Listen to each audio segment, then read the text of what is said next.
Inside the Deck is brought to you by CoolStuffInc.com, sellers of Magic the Gathering and many other card and board games. GatheringMagic.com, #1 resource on Magic the Gathering, strategy, and culture.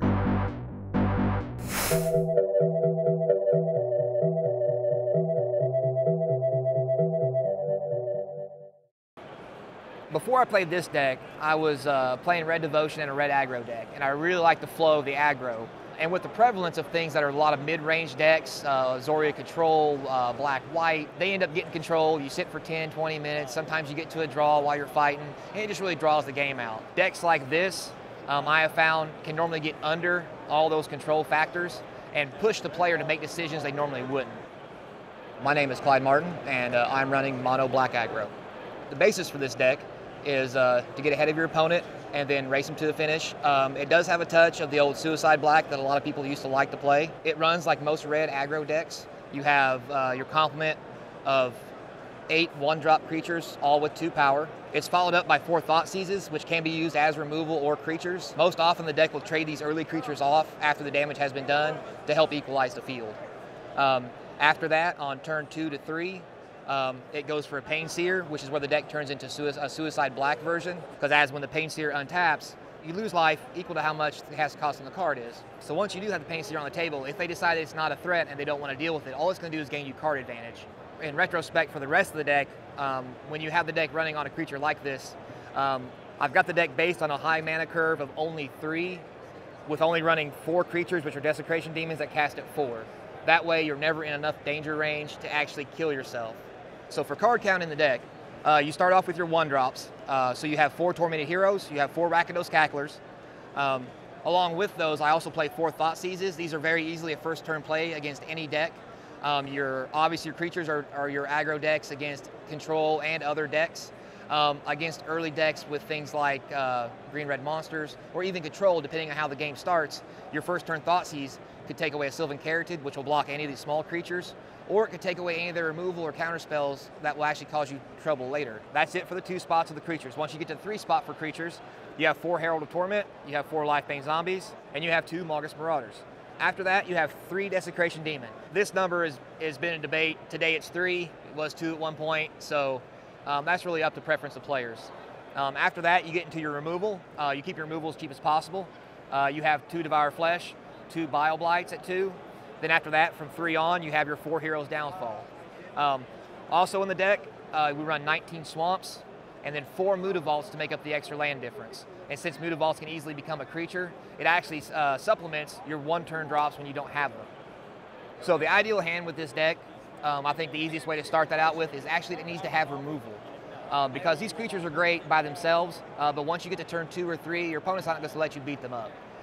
So to make sure these get across and you get your abilities to go off, you need at least 1 Hero's Downfall and 1 Bile Blight and or 1 Devour Flesh. Any 2 of these 3 spells is a winner on the opening hand. After that, you want to see at least 1 Cackler or 1 Tormentor for your first turn drop. If I had a preference, I would pick Cackler, only because it's got a bigger butt. Other than that, it's just as good. Also, Tormented Hero late game has good synergy with the Herald of Torment, so you want them to waste their spells on the Cackler, which really doesn't do a whole lot if you target it. Turn 2, you obviously want a Pain Seer. If you can't get a Pain Seer, you want your Bile Blight. That's one ideal hand. The other ideal hand is exactly the same, except instead of your second turn Pain Seer, you have preferably a different 1-drop on turn 2 and your Thoughtseize. If you go first, it's easy to drop aggro first and then Thoughtseize on the second turn. The main reason for that is even playing another aggro deck, they're just going to lay a small creature, which you're not going to take out of their hand. So you want them to try to draw into something better, so that when you pay the 2 life for Thoughtseize, you're really getting your money's worth out of it. After that, on the 3rd turn, depending on what deck you're playing against, either one really is good, Lifebane Zombie or Herald of Torment. Obviously, if you play against green-red monsters, you want to see a Lifebane Zombie in your hand or mid-range white-black. If you're not playing against those, you want to see a Herald of Torment. Because making them waste their spells on this, which does damage to you, is a great way to save your life, plus get cards out of their hand that would kill something else. The Mogis Marauder and the Desecration Demon is honestly the card that I would want to see. If I get the 4 land on turn 4, I would like to see these cards on turn 5. Only because you have so much small stuff that you can play to begin with to just mess the math up, mess with their hand. Then once you stabilize, you've got to pick the good removal out of their hand. You know what removal you have in your hand, so you know what to deal with in their hand, so you let them keep things that you can kill. Once you get that all sorted out and they've got their removal spent, then you lay the big finishers that help get either underneath with the Marauder or over the top with the Desecration Demon.